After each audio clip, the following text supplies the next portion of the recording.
25 سال عمر تھی حضور علیہ السلام کی جب حضرت خدیجۃ الکبریٰ سے آپ کا نکاح ہوا۔ 40 سال کی عمر میں حضور پر پہلی وحی کا نزول ہوا۔ 15 برس کا ایک عرصہ حضرت خدیجۃ الکبریٰ رضی اللہ تعالیٰ عنہ حضور کے ساتھ بسر کر چکی تھی۔ تو وحی کا نزول کوئی معمولی بات نہیں ہے۔ قرآن نے کہا کہ اگر یہ قرآن ہم پہاڑوں پہ نازل کرتے خشیت الہی سے وہ بھی ریزہ ریزہ ہو جاتے۔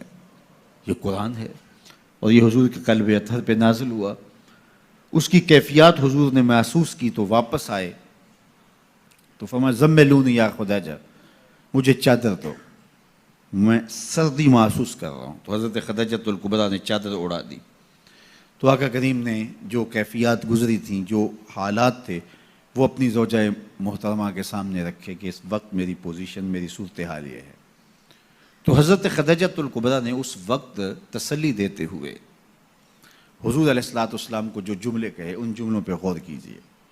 یہ حضور کی 40 سالہ زندگی کی کہانی حضور کی زوجہ کی زبانی ہے۔ سیدہ خدیجۃ الکبریٰ نے کہا کلا واللہ لا یخزیک اللہ ابدا، اللہ کی قسم آپ کا رب آپ کی عزت میں فرق نہیں آنے دے گا، آپ کو پریشان نہیں ہونے دے گا۔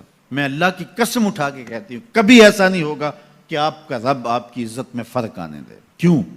5 چیزیں سیدہ خدیجۃ الکبریٰ نے بیان کیا۔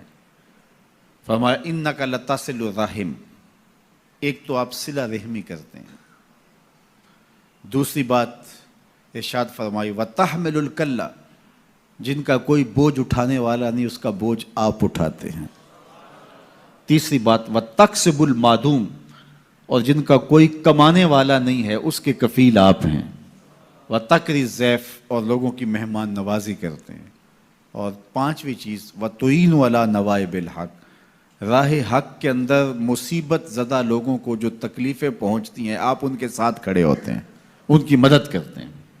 تو یہ 5 وصف حضور کے گنوائے اعلان نبوت سے قبل جو حضور کی زندگی ہے۔ تو اب اس زندگی کا آپ عکس دیکھ سکتے ہیں، یہ آئینہ ہے جو سامنے رکھا حضرت خدیجۃ الکبریٰ رضی اللہ تعالیٰ عنہا نے۔ 5 چیزیں، انک لتصل الرحم، آپ صلہ رحمی کرتے ہیں۔ رشتہ داروں کے رویے تلخ کیوں نہ ہوں لیکن آپ کا رویہ خوبصورت ہوتا ہے۔ ابو لہب نے کیا کچھ نہیں کیا ہے، رشتے میں سکا چچا لگتا تھا، جو اذیتیں پہنچائی، جو تکلیفیں دی، تو حضور علیہ السلام میں بطور رشتہ داری اس کو کوئی ایسی بات نہیں کی۔ اس کے کفر کی وجہ سے اس کے اوپر وہ بال پڑا، وہ ایک امر آخر۔ اور پھر لوگوں کے ساتھ جو رویے، حسن سلوک میرے اور آپ کے آقا مولا نے روا رکھا۔ قریش نے جو حضور کے خاندان کے لوگ تھے کیا سلوک کیا، لیکن فتح مکہ کے بعد جب حضور پلٹ کے آئے تو آقا کریم علیہ السلام جس فاتحانہ شان سے داخل ہوئے تو ان کو یہ تھا کہ ہمیں قتل کر دیا جائے گا۔ آقا کریم علیہ السلام تشریف لائے، سب کو جمع کیا، قریش جمع تھے۔ تو آقا کریم علیہ السلام نے فرمایا کہ بتاؤ میں تمہارے ساتھ کیا سلوک کروں، تم ہی بتاؤ۔ انہوں نے کیا جواب دیا؟ آپ کریم ہیں، کریم باپ کے بیٹے ہیں، اور ہم کریم باپ کے کریم بیٹے سے خیر کی توقع رکھتے ہیں۔ اور ان کو یہ تھا کہ بس اتنی سہولت مل جائے کہ ہمیں قتل نہ کیا جائے اور ہمیں چاہے شہر سے نکال لیا جائے، اور اس کے لیے وہ تیار تھے۔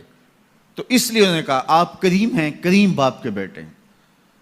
تو حضور علیہ السلام نے فرمایا اذهبوا انتم الطلقاء لا تثریب علیکم اليوم، جاؤ چلے جاؤ، آج تم سے میں وہی کہوں گا جو میرے بھائی یوسف نے اپنے بھائیوں سے کہا تھا۔ تو ان کی آنکھیں کھلی کی کھلی رہ گئیں، کیا یہ منظر ہونے والا تھا؟ ہم نے کیا کیا؟ اجریاں ڈالیں، کانٹے بچھائے، گڑھے کھودے، کوڑے پھینکے، اور کیا کچھ نہیں کیا۔ اور ان کا یہ رویہ، اللہ اکبر! تو یہ حضور علیہ السلام کی صلہ رحمی کی وہ مثال ہے کہ جو کائنات میں آپ کو کہیں اور نہیں ملے گی۔ حضور نے ہمیں صلہ رحمی کی تلقین کرتے ہوئے ارشاد فرمایا کہ جو شخص یہ چاہتا ہے کہ اس کے رزق میں برکت ہو اور اس کی عمر میں برکت ہو، 2 چیزیں، جو شخص یہ چاہے کہ اس کے رزق میں بھی برکت ہو، اس کی عمر میں بھی برکت ہو، وہ رشتہ داروں کے ساتھ سلوک اچھا کرے۔ جب وہ صلہ رحمی کرے گا تو اللہ تعالیٰ اس کے بدلے میں اس کی عمر میں بھی برکت کرے گا اور اس کے رزق میں بھی برکت پائے گا۔